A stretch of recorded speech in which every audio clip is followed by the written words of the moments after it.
Welcome to the video, guys. I'm Rooster, and this is your Gaming News Roundup. CD Projekt Red has put out a small blog post on their website, linked in the description as always, about their future with the Witcher franchise. The information is pretty light, but that doesn't stop the news from being very interesting.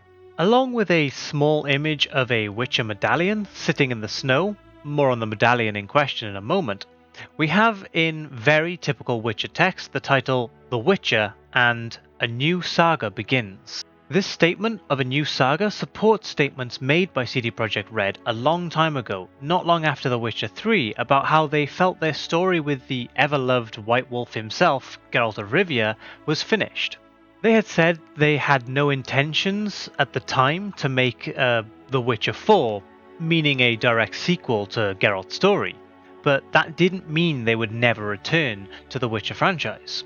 Obviously from there they went on to develop Cyberpunk 2077, but the return they mentioned does finally seem to be happening. With the statement of a new saga, that leaves us with many questions as to who the game may be based around. Possibly Ciri, or what time period it'll take place in.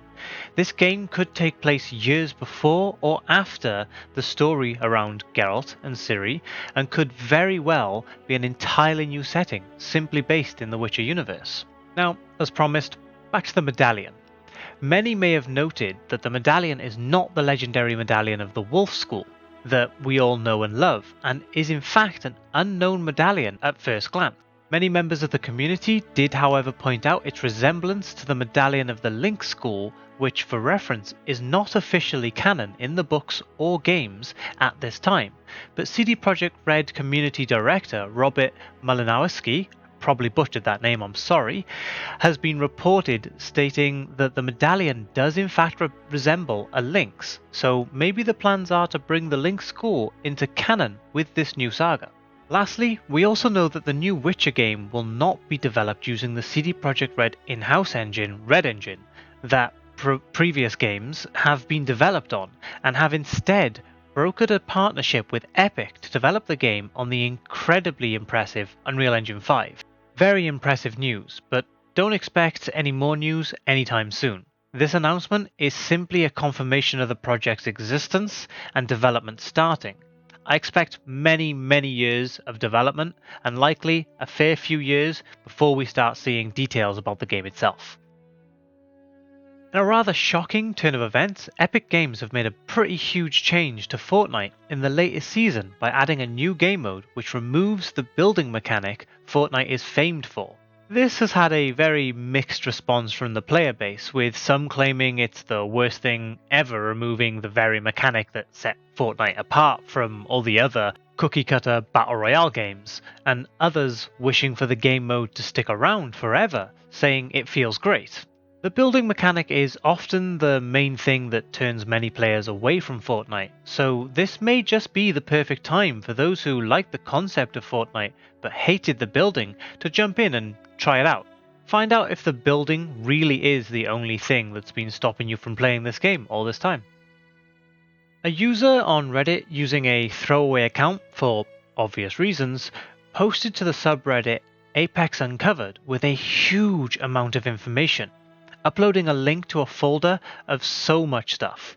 The folder reportedly contained 15 videos of Apex Legends content, including future maps, weapons, cosmetics, and the biggest thing, 9 unreleased legends. Many of these legends appear very unfinished with no models to them at all, while a few did seem to have at least early design character models, but they did all seem to have their abilities viewable.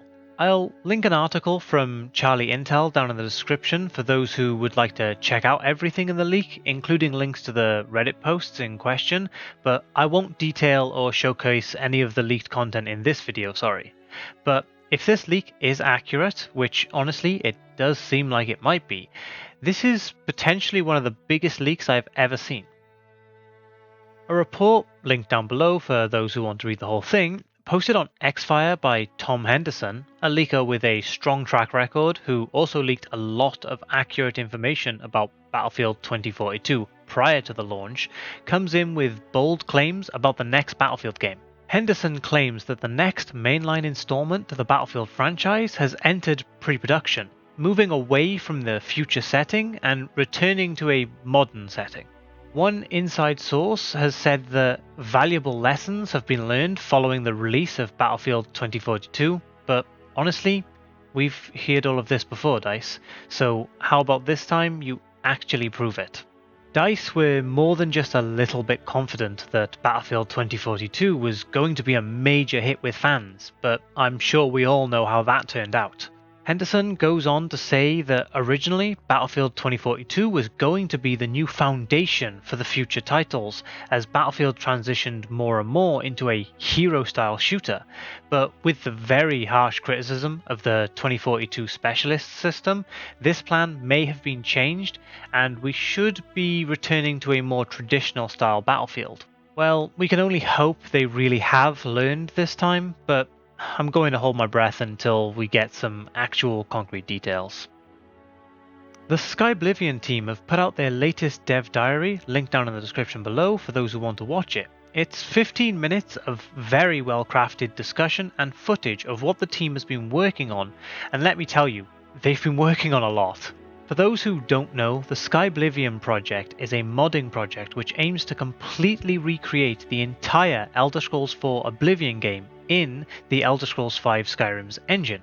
This project is no small task, as they have been working to completely remodel every asset of the game from the ground up, and have been working on Skyblivion for several years at this point. The dev diary does say, however, that the end is finally within sight, though not quite there just yet. They also put out the message that they are always looking for more talented members of the community to join them in this dream, if you feel you may have a skill set that you could provide to the team. I've been following this project for a very long time, and I'm very excited to think that it may not be too long now until I can finally get my hands on it. All in all, Skyblivion is an amazing community project, and I urge anyone who is a fan of the Elder Scrolls franchise or large modding projects to go and check it out. You won't be sorry. Well guys, that's it for this week. Thanks as always for watching. Don't forget to leave a like down below and subscribe, it really helps, and I'll catch you in the next one.